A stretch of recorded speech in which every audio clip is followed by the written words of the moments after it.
Boa tarde a todos, meu nome é Washington Geraldo, eu falo da belíssima, ensolarada cidade de Campo Grande, Mato Grosso do Sul, Brasil. Este é um canal cultural dedicado ao estudo da literatura, seja poesia, seja prosa, bem como da música clássica erudita em geral. Nesse sentido, há mais um mês, já estamos há 2 meses, eu acho, nós começamos o estudo dos Lusíadas de Luiz Vaz de Camões. Nós já fizemos 7 encontros. O encontro de hoje será o 8º e nós já estudamos 30 estrofes, né, do primeiro canto, Os Lusíadas. A ideia hoje é irmos da 31 a 35, certo? E assim nós vamos, para e passo, né?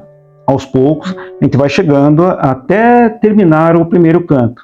Aí depois que terminarmos o primeiro canto, nós vamos pensar em fazer o segundo canto e assim por diante, tá? Então, aceleradamente, vamos começar, tá? Aproveite bastante, vai ser um estudo interessante. Hoje está muito tranquilo, não tem muita dificuldade com o texto e vai ser bem leve o estudo.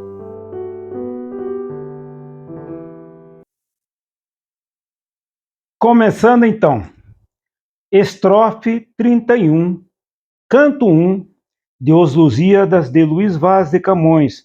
Vou declamar e depois explicar em pormenor o que a estrofe quer dizer. Vamos lá. Estrofe 31. Ouvido tinha aos fados que viria o agente fortíssima de Espanha, pelo mar alto a qual sujeitaria da Índia tudo quanto Dores banha, e com novas vitórias venceria. A fama antiga ou sua ou fosse estranha, altamente lhe dói perder a glória, de que Nisa celebra ainda a memória. É o verso lindo, como sempre. Então, o que Camões nos traz nessa estrofe 31? Devemos entender a estrofe 31 com íntima ligação com a estrofe 30, certo? Por quê? Porque na estrofe 30 foi introduzido Baco, né? E o seu desgostar com essa aventura dos portugueses, né? Que os portugueses vão fazer o caminho da Europa até as Índias, é o caminho marítimo, né? Que é o caminho de Vasco da Gama, né? E Baco, segundo Camões, ele está em desacordo, porque ele é o grande descobridor e chefe das Índias, né? Ele que descobriu num passado distante, muito distante, né? E agora os portugueses vão chegar lá e vão dominar e vão tornar essa conquista dele, essa descoberta dele, de somenos importância. Então vamos ver a estrofe 30 também, e a partir daí falar da 31, certo? Vamos lá. Estrofe 30. Estas palavras Júpiter dizia, quando os deuses por ordem respondendo, na sentença um do outro diferia, por razões dando e recebendo, o padre Baco ali não consentia no que Júpiter disse, conhecendo que esquecerão seus feitos no Oriente, se lá passar a lusitana gente. É outra estrofe muito linda. Então, aqui nós relembramos que o Baco estava presente nesse concílio, então desde a estrofe 20, os deuses se reuniram para um concílio, para um conselho, né? E lá eles discutiam como seria permitida essa aventura portuguesa ou não, se eles iriam proteger ou não iriam proteger, como é que seria, como não seria. E o Baco é o maior interessado, é o deus aí mitológico que menos tem interesse que os portugueses sequer iniciem a jornada, né? Tá? Então, e começa aqui. Lembremos, né, que Baco ele acabou no Oriente, por quê? Porque ele é filho de Júpiter, ou de Zeus, com Semele, que era uma mortal. Né? Só que Júpiter era marido de Hera, uma outra deusa do Olimpo, né? E ela começou a perseguir o Baco quando o Baco nasceu. Daí o Júpiter pega e manda o Baco para o Oriente, né, para a Ásia, né? Possivelmente para a África, para a Etiópia, né? onde ele foi criado pelas ninfas lá da Ásia ou da Etiópia, né? Perfeito? Então, nessa estrofe 31, o que o Camões logo nos dá aqui? Fado, novamente fado, né? O Camões usa muito a palavra fado, porque no seu tempo, e Portugal ainda hoje usa muito fado, a palavra fado, para se referir a destino. Como eu disse em encontros passados, no Brasil a gente não usa muito essa palavra fado para se referir a destino. No tempo dos meus avós, eles usavam essa palavra, fado. E os amigos deles também usavam. Só que daí eu fui crescendo, eu mesmo não usei, acho que eu nunca usei essa palavra, mas eu sei, né? Infelizmente eu sabia o que significava. E eu estou querendo passar a usar. Vamos ver, né? Vamos ver a hora que chega a oportunidade, em vez de falar destino, eu falo fado. Vamos ver. Bem, então, fado. Outra coisa, o agente fortíssimo de Espanha. Interessante, né? Camões aqui, em vez de falar de Portugal ou da Lusitânia, fala da Espanha. Então, o Camões usa o agente fortíssimo de Espanha por questões de métrica, tá? Todos os versos eles têm que ser decassílabos. É assim em todo o poema, tá? Né? Porque se ele botasse Portugal, seria dodecassílabo. Vamos ver já isso aqui, ó. Vamos contar no dedo. O agente fortíssima de Espanha. Deu 10, tá? Vou repetir. O agente fortíssima de Espanha. 10. Se ele botasse o agente fortíssima de Portugal, seria dodecassílabo, tá? E daí sairia da métrica. Vamos lá. Vamos fazer o Portugal também. O agente fortíssima de Portugal. Aí. Não dava. Tem 2 a mais, tá? Aí já cairia em descompasso, porque daí o próximo verso, que seria do decassílabo, como é que faria, né? Vamos ver aqui, ó. Pelo mar alto a qual se sujeitaria. 10 também. Então, por isso que ele usa, por isso que também ele usa o agente fortíssimo de Espanha, né? A outra razão é em relação a que os estados nacionais não tinham a seriedade, não tinham a força, a sua rigidez que tem agora. Para a gente ver que no tempo de Camões, os estados nacionais não estavam ainda muito fortalecidos, né? O deslocar de um país para o outro era muito mais facilitado, não haviam passaportes, com licença, não haviam passaportes, né? Havia algum controle de fronteiras, mas não eram tão rígidos como é hoje, né? Você não sai daqui para um país qualquer sem um passaporte, sem uma identidade, né? Você tem que parar ali na aduana, explicar quem você é, dar a sua documentação, né? Explicar o que está levando. Nesse tempo de Camões não era assim, tá? Os estados nacionais, como nós conhecemos hoje, eles são muito mais recentes do que a gente imagina. Certo? Daí ele vem aqui, ó, no verso 4, na linha 4. Da Índia, tudo quanto Dores banha. Quem que é Dores? Dores, ela é filha de Oceano e mulher de Nereu, e a mãe das Nereidas. Nereu, um senhor do mar, né? E as Nereidas são filhas de Nereu, com a Dores, e elas habitam também o mar Egeu, né? Elas são as ninfas do mar Egeu. O mar Egeu é aquele que existe entre a Grécia e a Turquia, certo? Um pouco antes dos Dardanelos ali, né?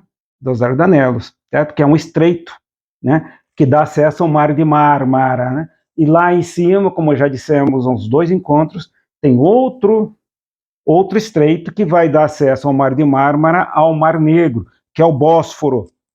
Como não falamos dele na vez passada, também não vamos falar do Bósforo agora, né? Então seria a Dores, né? Certo? Então, a princípio é isso que... Ah, não, ainda temos aqui, ó. Nisa, né? O que é Nisa? Né? Justamente Nisa é quando Baco ele foi mandado para ser criado pelas ninfas da Etiópia, da Ásia, ou da Etiópia mais especificamente, ele foi para a cidade de Nisa, né? Cidade de Nisa. Então é isso que o Camões quer dizer aqui. Perfeito? Essa era a estrofe 31. Muito bom. Passemos então à estrofe 32. Vou declamar, depois explicar. Vamos lá então. Estrofe 32. Vê que já teve um índio sojugado, e nunca lhe tirou fortuna ou caso, por vencedor da Índia ser cantado, de quantos bebe a água de Parnaso, teme agora que seja sepultado seu tão célebre nome em negro vaso. Da água do esquecimento se lá chegam os fortes portugueses que navegam. Maravilha. Então, o que Camões nos dá aqui? De cara, Indo, o que é Indo? Indo ou Sindh é um rio da Índia, né? Passa na Índia e passa no Paquistão também, tá? E desemboca no estreito, no Golfo de Omã, desemboca no Golfo de Omã, né? O Golfo de Omã conecta o Mar Arábico, certo? O que é um golfo? Golfo é uma reentrância marítima maior que uma baía, certo? O Golfo de Omã, é só ver no mapa, ele faz fronteiras com alguns países, o Irã, com o Paquistão, com Omã e Emirados Árabes Unidos, certo? São esses países que estão ali nas imediações do Golfo de Omã, certo? O que mais que tem aqui nessa estrofe 32? De quantos bebe a água de Parnaso? Está no quarto verso, né? Quarta linha. O que é Parnaso, gente? Parnaso é um monte na Grécia, né? Fica na região da Fócia, consagrado a Apolo e as musas, né? E ali nasce e corre a fonte Castalha. Questão de geografia, né? Só ir no mapa e verificar essas questões, né? Aqui nós damos uma ideia geral, algumas coisas são aprofundadas e outras que não têm assim tanto interesse na poesia em si são citadas. Depois vocês, se interessarem, podem pesquisar melhor, né? E também tem mais aqui, ó.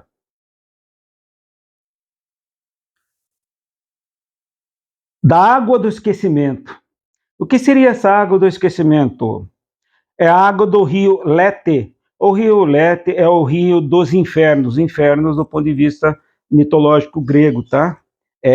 Lá também é a água do esquecimento, tá? Então depois, quem quiser pesquise, o rio Lete, né, corre nos infernos, né? Também é o rio do esquecimento, né? Então quem lá está, ele é esquecido no mundo real. Perfeito? Esse é a água do esquecimento, é a água do rio Lete. E, por fim aqui, sojugado, né? Sojugado é subjugado, tá? Subjugado. Há uma questão aqui entre português arcaico e português atual, tá? Sojugado é subjugado. Essa era a estrofe 32. Perfeito? Passemos, então, à estrofe 33. Seguindo, então. Estrofe 33. Declamando. Sustentava contra ele Vênus bela, afeiçoada gente lusitana, por quantas qualidades via nela, da antiga tão amada sua romana, nos fortes corações, na grande estrela, que mostraram na terra tingitana, e na língua na qual, quando imagina, com pouca corrupção, crê que é a latina. Interessante isso aqui, né? O que Camões nos introduz aqui? Vênus, né?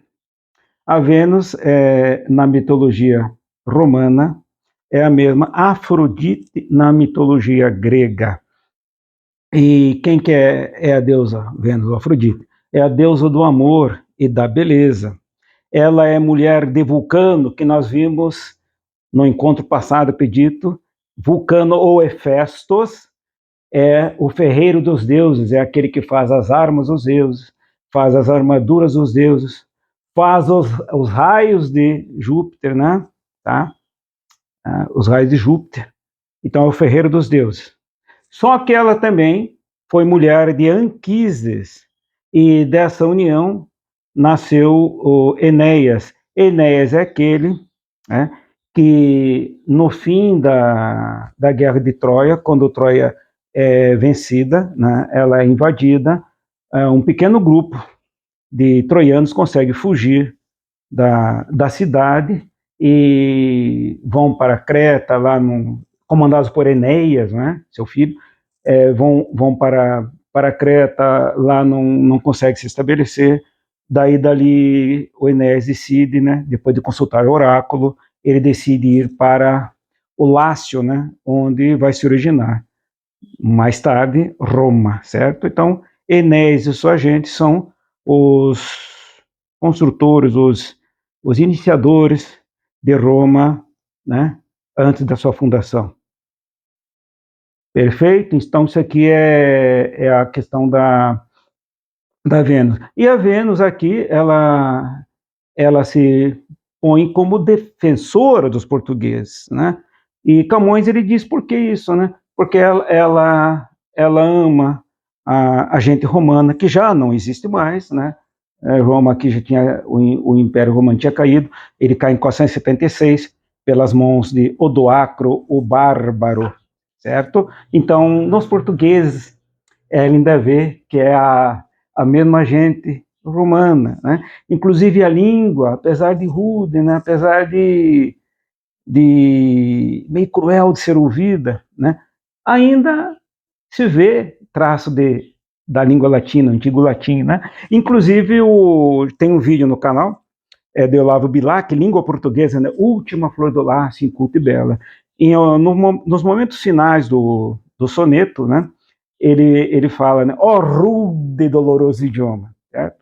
Porque em relação ao latim, e podem ter certeza, gente, eu estudo latim já faz muitos anos, o português é uma língua linda, maravilhosa, mas comparado ao latim, é uma criança de colo. Não só o português, como as línguas originárias do latim, né? Que se originaram do latim, seja o italiano, seja o espanhol, o romeno, o francês, né? E não é só isso não, tem muitas outras línguas que foram originadas do latim. Todas essas línguas têm a sua corrupção, né? a sua dificuldade, porque são línguas originadas, não trouxeram todo o latim, né?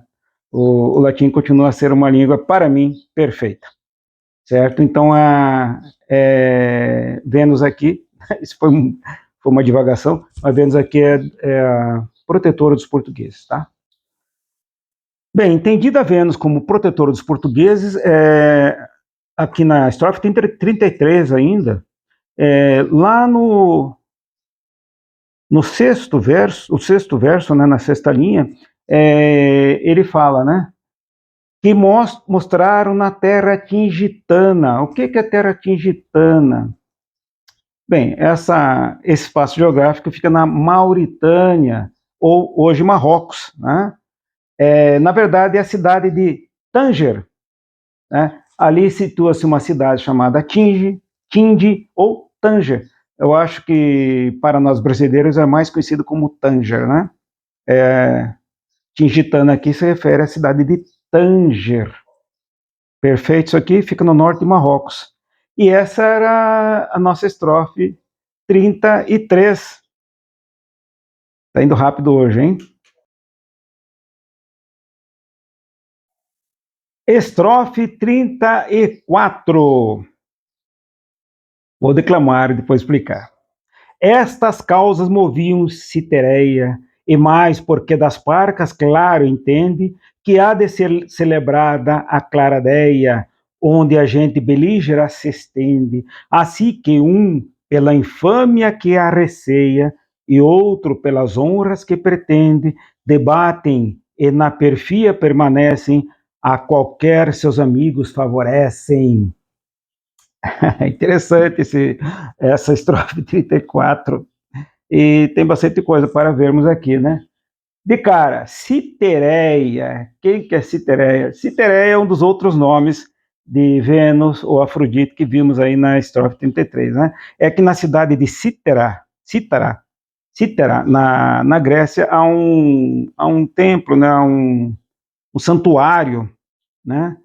Há um santuário a Vênus, né? Fica no Mar Egeu, tá?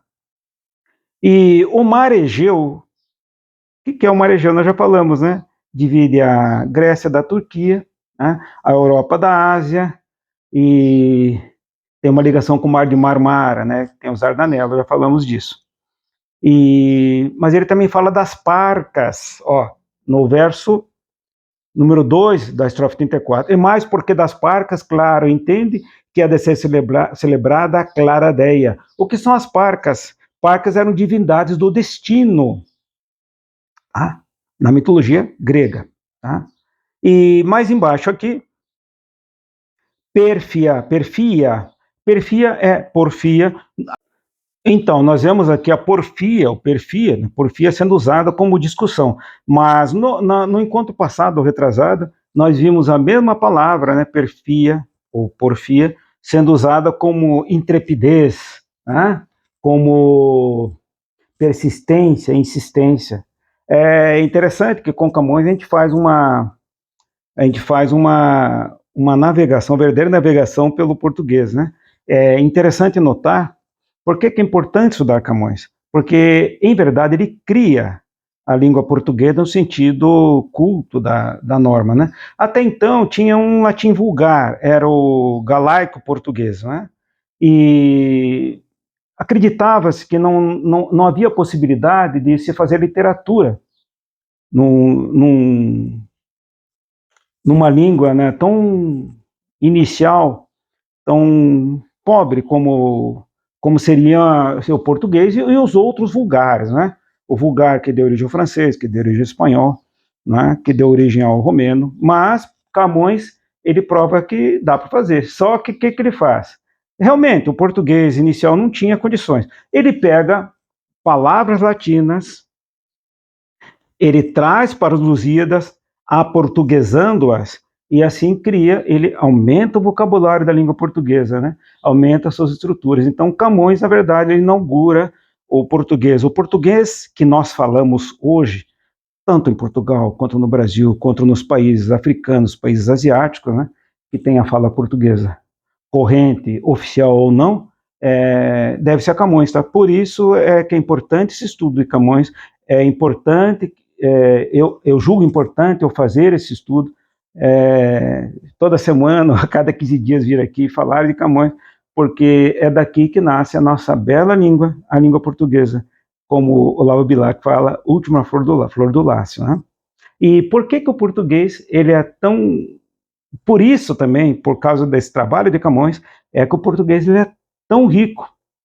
Há de se saber que cerca de 80% do que o espanhol tem de estrutura de vocabulário, né, o português tem. Né? A nossa língua portuguesa ela tem 80% das estruturas das pessoas de fala espanhola. Por isso que nós entendemos bem quando um argentino, um paraguaio, um uruguaio, o próprio espanhol fala o seu idioma. Nós entendemos bem o espanhol. Só que o contrário não é verdadeiro. Pelo espanhol não ter tantas estruturas, né, não ter tido um Camões lá, apesar de ter tido um Cervantes, mas não fez o mesmo trabalho de Camões, é que alguém de língua espanhola não entende tão bem o português quando nós, de língua portuguesa, entendemos razoavelmente bem o espanhol, tá? Então não pensem vocês que a gente fala com alguém de fala espanhola, a gente entende a maioria das coisas que ele fala, a gente se comunica, né? Não pense que para eles é fácil. Eu tinha essa ideia de que, poxa, se eu entendo o cara que fala espanhol também, ele me entende também, mas não, é errado, ele não entende, justamente porque não houve um Camões na língua espanhola. mas ouvindo Camões na língua portuguesa, né? Perfeito? Então essas divagações também são necessárias, né? Na discussão dos Lusíadas. Estrofe 35. Vamos lá. Qual austro fero bóreas na espessura de silvestre arvoredo abastecida, rompendo os ramos vão da mata escura, com ímpeto e braveza desmedida, brama toda a montanha, o som murmura, rompem-se as folhas, ferve a serra erguida, tal andava o tumulto levantado entre os deuses no Olimpo consagrado. Então, aqui ainda, e vai continuar no próximo encontro, nós vamos parar aqui na 35, tá? Está essa discussão entre os deuses, tá? Essa discussão em que todos os deuses, um não concorda com o outro, e o Baco é o mais exaltado, evidentemente. Aí entra Vênus para defender os portugueses, né? Provavelmente, entre os deuses tem os deuses que estão a favor de Baco, tem os deuses que estão contra Baco, estão a favor da Vênus, né? Deve ter os deuses que também estão neutros. Todo mundo discute, todo mundo brigando, ninguém se entende, né? E tudo bem, os portugueses estão fazendo sua viagem, né? E isso que importa. Perfeito. Então, o que é o austro fero bórea? São os ventos, né, gente? O austro é o vento sul. E o norte, o bóreas é o vento norte, né? Lembremos as palavras que nós usamos até hoje. Austral, quando a gente usa austral, é o sul, né? Então, não tem os invernos austrais, lá tem lá na Argentina, lá no sul, né? Lá na Patagônia, inverno austral, né? Tá? E também tem a aurora boreal, onde que ela se dá? No norte, né? No Polo Norte, certo? Então, austro é o sul, bóreas é o norte. Acho que era isso mais interessante, né? E vamos terminar aqui ainda com a ideia de que os deuses estão numa discussão ferrenha aqui, tá? E no próximo encontro nós continuaremos a partir da estrofe 36. Hoje, por incrível que pareça, fizemos mais 5 estrofes, hein? Muito interessante, né? É bom estudar Camões, né, gente? Eu gosto, tá? Eu vou continuar. No começo, não sei se vocês se lembram, quem está aqui desde o começo, eu fiz até acho que foi a estrofe 4 ou 5, não sei se eu vou continuar, tá? Daí foi mais um encontro, mais 2, mais 3. E já estamos no nono, né? 8º encontro. Estrofe 35. Já passamos a metade do canto, hein? Puxa vida, o canto tem 106 estrofes. Nós estamos na 35. Não passamos da metade ainda não. Tá? Mas foi mais 1/3 já, né? Tá, vamos continuar na próxima aula. Foi muito bom tê-los aqui. Fiquem todos com Deus, tá? Se preparem para a próxima aula. Como eu falei, é bom que vocês tenham os Lusíadas, né? Se você não tiver como comprar, você pode baixar da internet. Tem os Lusíadas na internet, inteiro, completinho. Tá? É só procurar direito, tá? Continuem acompanhando o canal. Nós já estamos com 75 vídeos. Esse aqui vai ser o vídeo 76, tá? Os inscritos estão chegando, claro que precisamos de mais inscritos, então eu peço a vocês que gostam do canal, estão sempre aqui. Se não forem inscritos ainda, por favor, façam a gentileza, se inscrevam e comentem com seus familiares, seus amigos, né? Apresentem o trabalho para eles, eu creio que eles vão gostar, né? E todo mundo vai ganhar, tá? De qualquer forma, eu vou continuar fazendo esse trabalho, porque me agrada, eu tenho tempo e tenho muita vontade de fazer isso aqui. Eu vou continuar, tá bom? Fiquem todos com Deus, né? Tenham um bom fim de semana e descansem bastante, tá?